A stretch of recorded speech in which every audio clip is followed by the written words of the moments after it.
తన మోహ చిత్రాల నక్షత్రాలకు సప్తవర్ణాలకి గుండె క్యాన్వాస్పై తడి ఆరని తైలవాద చిత్ర కళాఖండాలను నింపిన సమాజానికి అందించిన సమాజవాద మానవతా నుంచి శ్రీ దింకా రామారావు గారు.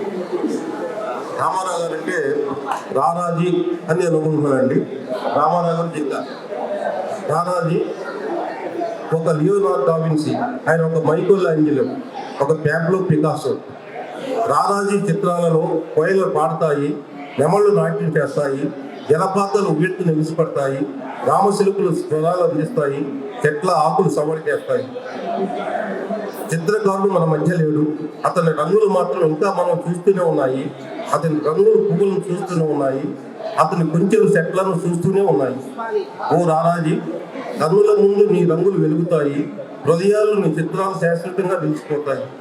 నీ కొంచెల గీతలు కళ్ళకు కట్టి బంధిస్తాయి, నీ బొమ్మలు మనసులో ముద్రితం అవుతాయి. ఓ రారాజీ, నీ కళ్ళు మూసుకుపోయాయి, కొంచెలు నిశ్చలంగా ఉన్నాయి, నీవు మౌనంగా ఉన్నావు, రంగులు తొణికిసలాడుతున్నాయి. గుండె కాన్వాస్ మీద రంగులు పూసిన చిత్రకారుడు మన మధ్య లేడు, బొమ్మలు ఆగిపోయాయి, రంగుల సముద్రం తిరిగి రాని సుదూర తీరాలకు తన జీవన నవను పయనమయ్యాడు. అయినప్పటికీ ఆ చిత్రాల్లో ఆయన జీవించుతూనే ఉన్నాడు. Thank you.